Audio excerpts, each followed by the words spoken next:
Hello everybody, this is Vinya Vaikla. I would like to give you a brief overview of circulatory system. Now, let's understand why do we need to have a circulatory system.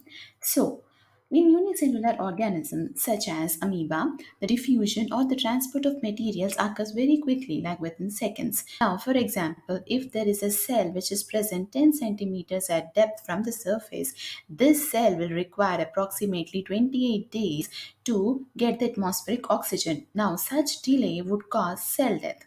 So, to avoid this cell death, an efficient transport system is made by the higher organisms.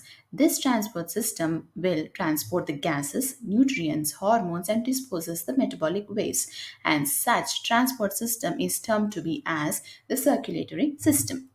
Now, let's understand what are the components of the circulatory system. So, let's assume there's a petrol pump which gives out petrol through this hose pipe, and the petrol is taken by the car. Now the car will function properly.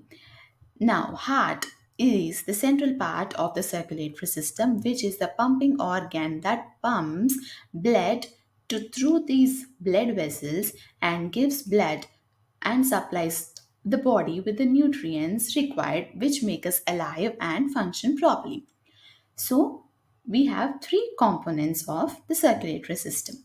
Now, let's come to the first one, which is the heart. As I said, it is the major pumping organ. It pumps about 1.5 to 2 gallons of blood per minute throughout the body. It is the hardest working part of the whole body.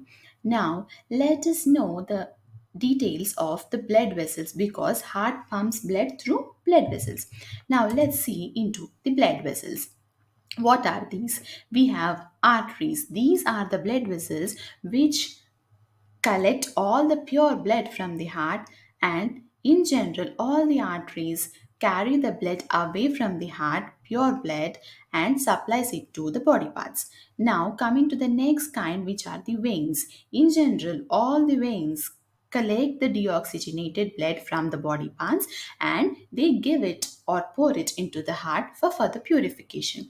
Now we have capillaries. These are those smaller blood vessels which are of one cell thickness, and they connect arteries and veins. Here is the location where the oxygenation of this deoxygenated blood occurs, that is exchange of gases occurs in the capillary network. Now let us learn about blood. Blood is the fluid connective tissue of the body.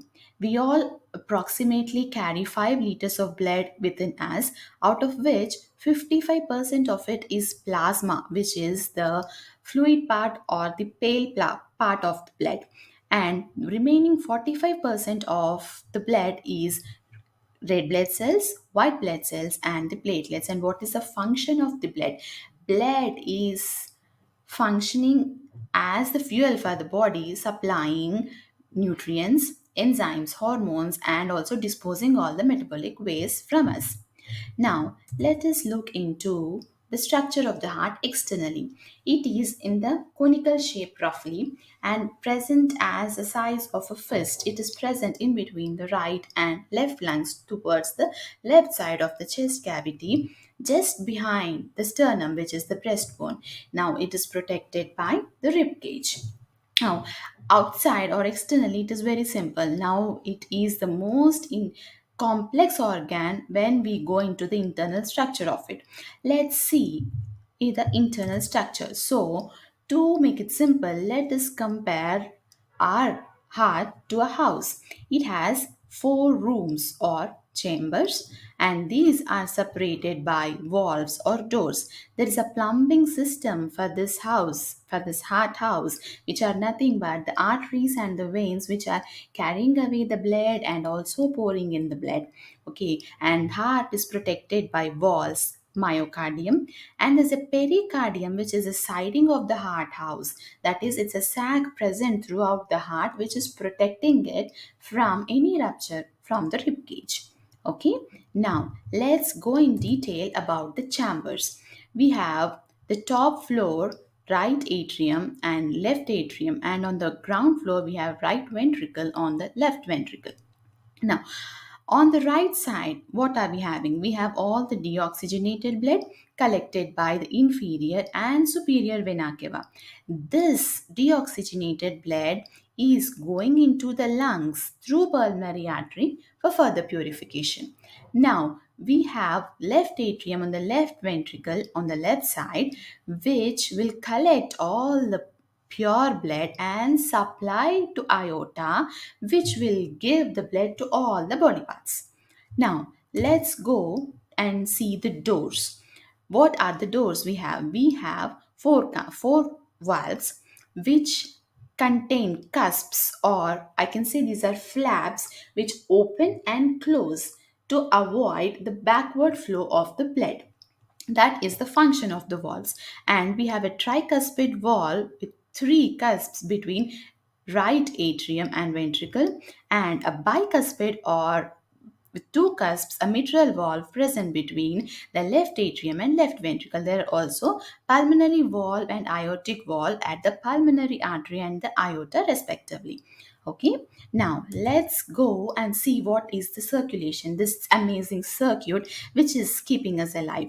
Now, we have, when there is a heartbeat occurring, the left ventricle supplies the blood into the aorta, which is giving its blood to all the body parts. Now, this blood becomes deoxygenated and poor of nutrients, and this blood is entering into the right atrium from all the vena cava. Now, from this, the blood enters the right ventricle and goes for purification towards the lungs through pulmonary artery.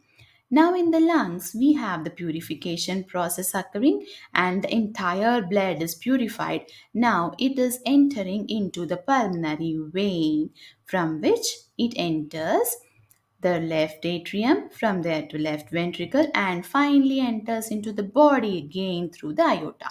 So the blood travels twice here in one round of circulation. Hence it is called as the double circulation in us human beings. Now friends, our heart is the hardest working part of the body. Let's help it by laughing harder, increasing the blood volume to it, and let's live longer. Thank you.